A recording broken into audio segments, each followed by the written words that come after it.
guys, welcome back to the channel. It's autumn time. A video on this machine as I'm working on it, and just kind of an update video on it, showing you guys this. I don't think I've ever put a video out with it, and I spent a lot of money on it and doing different bits and pieces. So it's a great little machine, great little project, and yeah. So where it actually is sitting, which is under these trees, it's in our orchard, was its original resting place for many a year. It sat outside. We got it as a non-runner. It had a blown engine.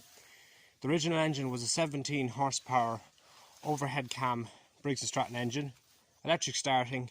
It had a full deck. We have the deck for it and all. And the original engine blew because your man borrowed it.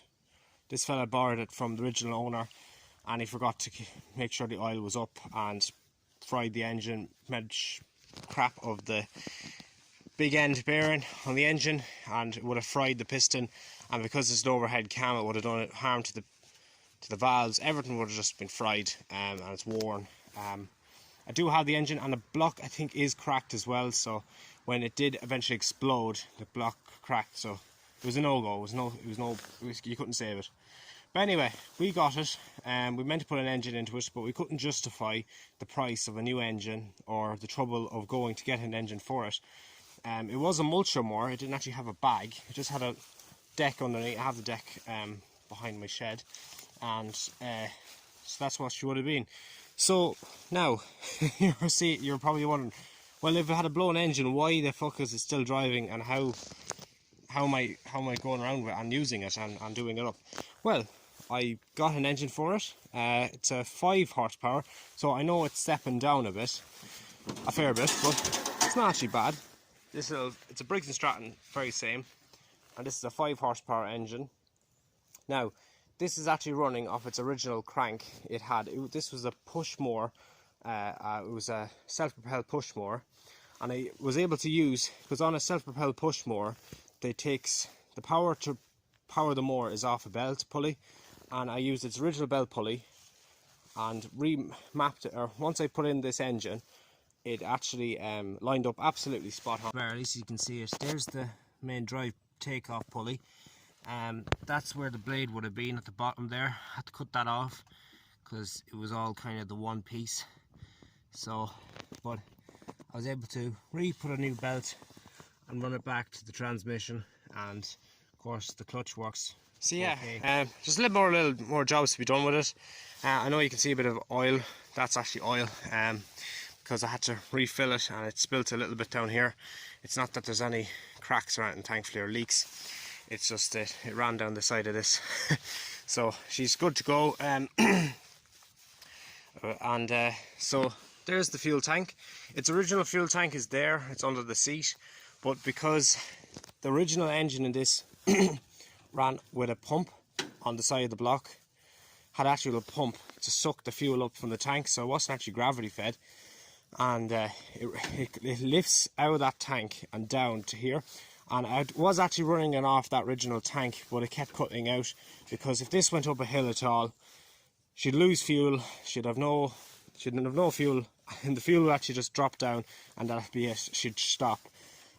So I put a new fuel tank in it. This is off an old Honda engine I have, and it's because this engine is a 5 horsepower, it's not actually a massive gas guzzler, and with current fuel prices I'm really happy with that as well, because it's a dainty little machine and very economical to run, because I don't need a lot of power, because I'm not sticking the mower back on.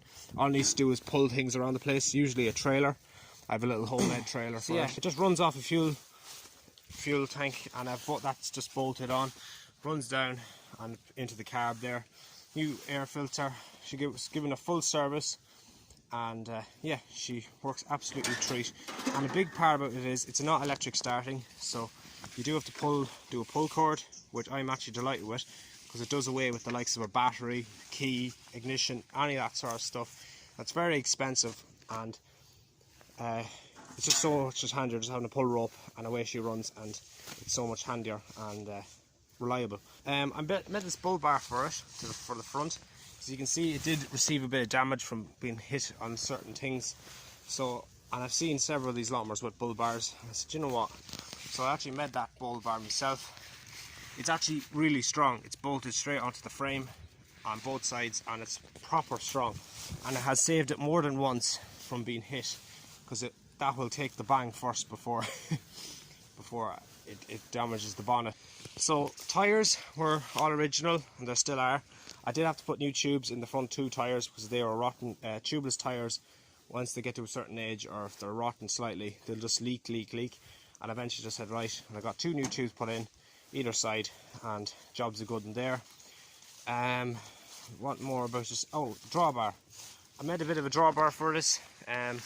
So as you can see, the ball drawbar I've bolted on is actually at like a 45-degree angle.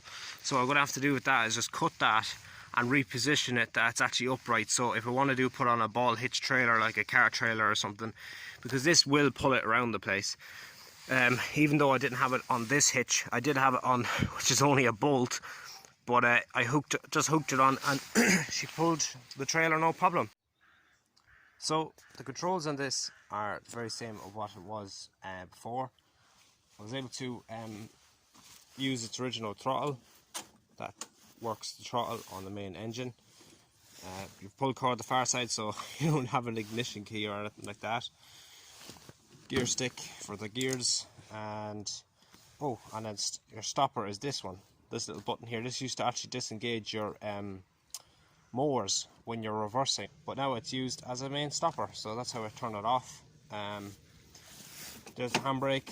I don't really necessarily use it, but I plan to use it. You just push down your brakes. It's like most tractors, and then you put that down, locks the brakes on. That's the original depth control.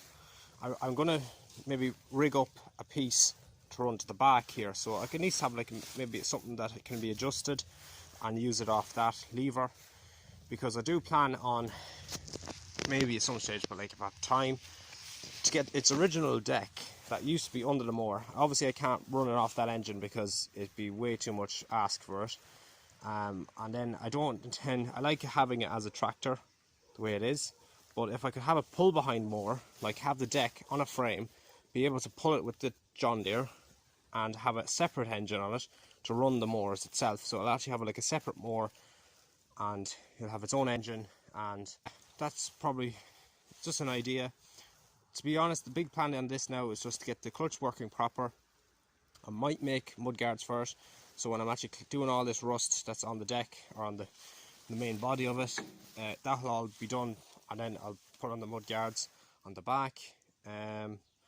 What else there's these mad ideas of getting chains for the rear wheels, because during snow time it'd be an amazing little machine to just go around in, and because you can't actually go far with these turf tyres, I'm not going to spend a mint on tractor tyres for the back of this, as the turf tyres do wonders for not tearing up the ground. But if I wanted, I could maybe buy chains for the rear wheels, so then at least I can go around in the snow with it. I always even thought about putting LED headlights in it at some stage, and then to have like the battery in underneath the bonnet here, and then I have a switch up at the dash, and you can switch them on, and there you have your, and a separate battery pack and the whole lot underneath this, and they'll be protected from the weather. And the original headlights are taken out completely, and obviously because it doesn't have a dyno or battery, I can't run the lights again.